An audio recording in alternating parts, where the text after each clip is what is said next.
Una historia que no termina. Era el miércoles 12 de mayo de 1937, cuando Axel Werner Larsen descendió del barco en Puerto Colombia, dando así comienzo a una de las historias más fascinantes, el nacimiento y desarrollo de la Iglesia Pentecostal Unida de Colombia. La familia misionera estaba compuesta por Axel Werner, su esposa Abigail y su pequeño hijo Kate, los cuales habían sido enviados por la Iglesia canadiense a Asambleas Pentecostales de Jesucristo. El misionero Larsen rememoraba 33 años después la sensación que vivió ese día, lo cual describió con las siguientes palabras: no había ni un colombiano presente en aquel día del mes de mayo de 1937, cuando salimos del barco marítimo, poniendo nuestros pies sobre la tierra de Colombia por primera vez. Pero el señor de la mies estaba presente, dándonos la bienvenida a esa parte de su viña. 3 días después de estar en Barranquilla, llegó Carlos Bertol, un misionero interdenominacional, con el cual los Larsen tenían contactos desde el Canadá. Navegaron por el río Magdalena hasta Barrancabermeja, y luego por vía férrea hasta Bucaramanga.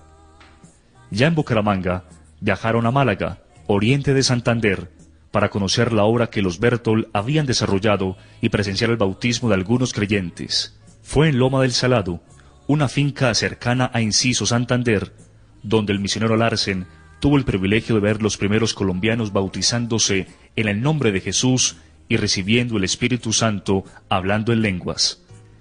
De regreso a Bucaramanga, los Larsen comenzaron la obra de manera definitiva. La ciudad de los parques se convirtió en su nuevo hogar y la plaza central en el primer escenario de evangelización. Una mesita, unas pocas Biblias y un hombre alto, delgado, de aspecto nórdico, comenzó a ofrecer Nuevos Testamentos y Biblias a los transeúntes. La hermana Abigail reunía los sábados a un grupo de niños para enseñarles la palabra de Dios y cánticos. Amelia Tobito fue la primera bautizada en el nombre de Jesús. Las primicias de la obra. ¡Qué alegría! Meses después, algo intempestivo sucedió. La hermana Abigail tuvo complicaciones en su embarazo, hasta que finalmente murió afectada por la eclampsia al dar a luz una niña. Larsen, con mucho dolor, sepultó a la misionera que vino a dejar su corazón en Colombia, como lo había deseado. Yo sé que mi Redentor vive, figura en su epitafio. El misionero quedó con un niño de 2 años y medio y una recién nacida, sumido en la soledad y en la tristeza, en un país hostil a su labor y donde prácticamente no conocía a nadie. Del Canadá le enviaron un mensaje diciéndole que regresara, pero él, convencido de su llamado, envió otro diciendo: ha caído un soldado, manden refuerzos. Has terminado tu carrera, has guardado la fe, estas palabras quiero oír. Después de esa difícil prueba, comenzaron a asistir algunas personas, entre ellas la familia Blanco, los niños Campo Elías y Jorge, su madre Emilia y sus demás hermanos. El 8 de diciembre de 1940, el misionero Larsen bautizó a Campo Elías Bernal, de 12 años, y a Jorge Blanco, de 10. También a María Duque, Lucía Hernández y Fayeta Cornelia Bernard, una misionera bautista que en su trabajo interdenominacional con los Bertol había recibido la revelación del nombre. 8 días después, Axel Werner y Fayeta Cornelia contrajeron matrimonio. A fines de 1941 llegó James Elmer Ball con su familia para atender la obra. Los Ball trabajaron 11 años en Bucaramanga y luego regresaron a los Estados Unidos. En 1942, el hermano Larsen y su familia viajaron a Barranquilla, desde donde zarparían en un barco para el Canadá, pero por dificultades con su pasaporte no pudieron viajar. Su estadía la aprovecharon para iniciar la labor misionera, vendiendo Biblias que les facilitaba un agente de la Sociedad Bíblica Americana. Fue así como al poco tiempo establecieron la segunda iglesia en el país. En 1943, el misionero Sanford W. Johnston llegó a Barranquilla a casa de los Larsen y trabajó su primer periodo de 5 años ayudando en los lugares donde se predicaba el mensaje. Al poco tiempo enfermó de malaria por lo que regresó al Canadá, donde contrajo matrimonio con Eleanor Ruth Gamblin, una exmisionera de la China, la cual era viuda. En julio de 1948, Johnston junto con su esposa regresó a Colombia y se estableció en la ciudad de Cali, pero la enfermedad siguió minando su salud y el día 25 de septiembre de 1949 durmió en el Señor, no sin antes encargar su misión a William Droz, profetizando que un gran avivamiento se manifestaría en el occidente colombiano.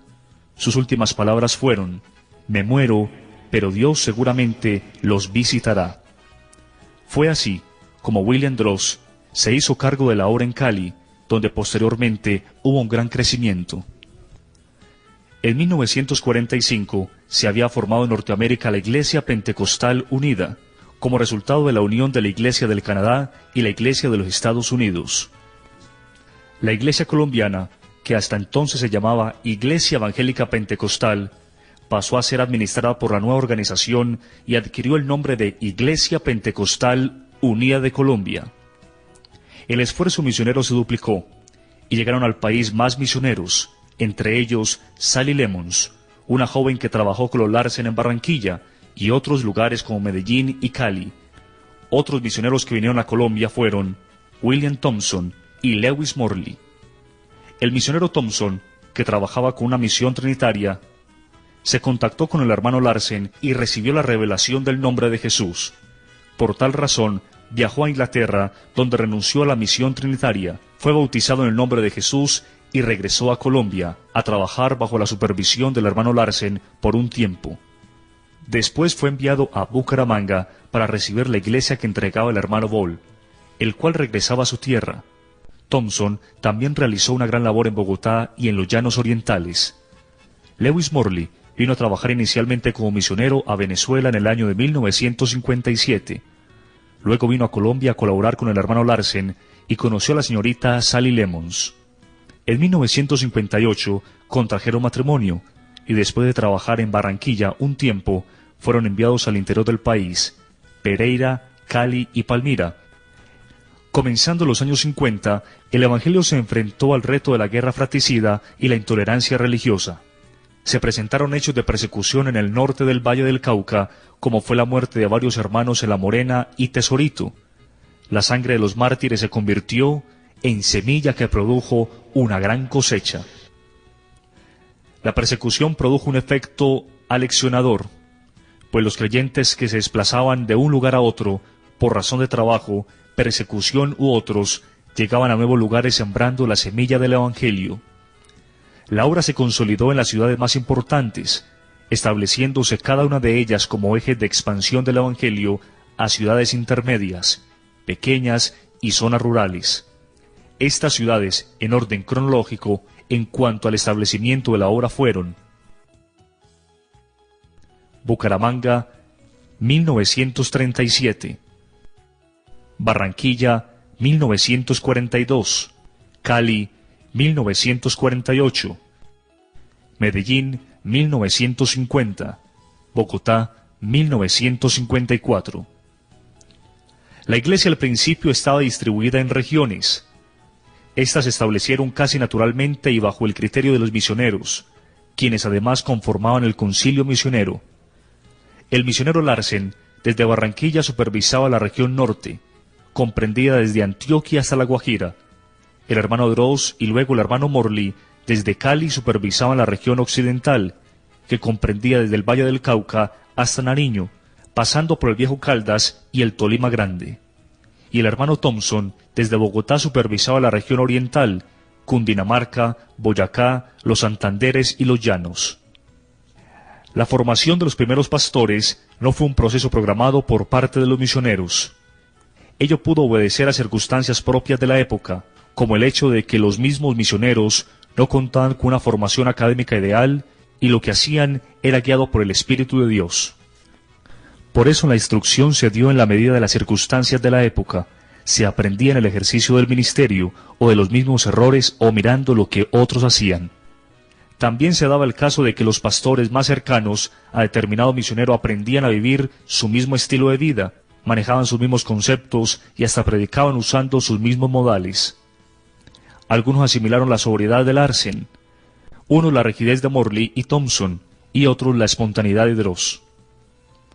A medida que pasaba el tiempo, la influencia de los líderes colombianos fue creciendo, hasta generar una escuela combinada donde se mezclaron elementos foráneos y elementos autóctonos, resultando así una segunda generación de pastores que predicaban pausado como Campo Elías, algunos brincaban como Zúñiga y otros palmoteaban como Eliseo.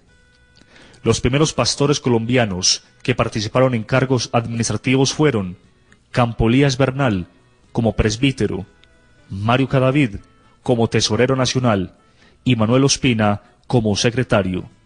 Hubo otros líderes de la época: Moisés Izahar, Cristóbal Ospino, Noel Ospina, Eduardo García, Saúl Ramírez, Sergio Forero, Jesús Cardoso, Alfredo Montenegro, Arturo Estrada y Juan Rodríguez, entre otros. En 1967, y por disposición de la iglesia de quien dependían los misioneros, la Iglesia Pentecostal Unida de Colombia obtuvo su autonomía administrativa, la cual fue entre sus causas el resultado de la separación de las dos iglesias de Norteamérica. Dentro de la propuesta de autonomía traída por los dirigentes de la Iglesia Pentecostal Unida Internacional, con sede en San Luis, Missouri, Estados Unidos, se acordó que los nuevos directivos deberían ser colombianos y los misioneros quedarían como consejeros, pero no tendrían incidencia de la administración de la obra nacional. El hermano Larsen había renunciado a la membresía de la Iglesia de los Estados Unidos y, aunque no estaba del todo de acuerdo con la nacionalización, aceptó su papel de consejero y continuó apoyando a la Iglesia colombiana hasta el final de sus días. Los misioneros Thompson y Morley decidieron renunciar a la membresía de la Iglesia Pentecostal Unida de Colombia en marzo de 1969, y de esta manera trabajar en forma directa con la Iglesia de los Estados Unidos. Surgió entonces en Colombia otra organización llamada Iglesia Pentecostés Unida Internacional. Por su parte, los dirigentes nacionales asumieron el reto de la autonomía con mucha responsabilidad, de tal manera que las siguientes décadas fueron de gran crecimiento. En la década de los 70 se hicieron varias reformas administrativas a razón del crecimiento de la Iglesia. Nació el consistorio de ancianos. Las regiones fueron divididas en distritos, los cuales quedaron bajo la dirección de los supervisores y presbíteros. Los supervisores no siguieron siendo miembros del consistorio, el cual se redujo a 7 miembros. Ya en la historia reciente el consistorio de ancianos fue aumentado a 9 miembros, insertando un director de obra social y un director de educación cristiana.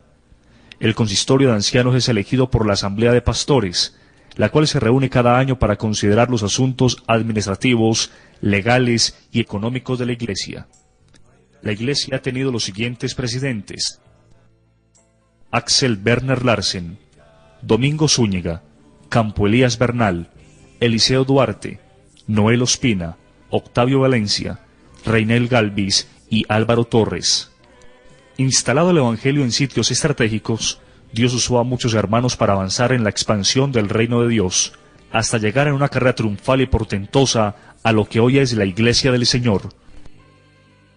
La Iglesia pasó de los recintos cerrados a ser presencia en los grandes escenarios públicos, donde miles de personas se congregan para rendirle adoración al Señor Jesucristo, autor, arquitecto y constructor de esta magna obra.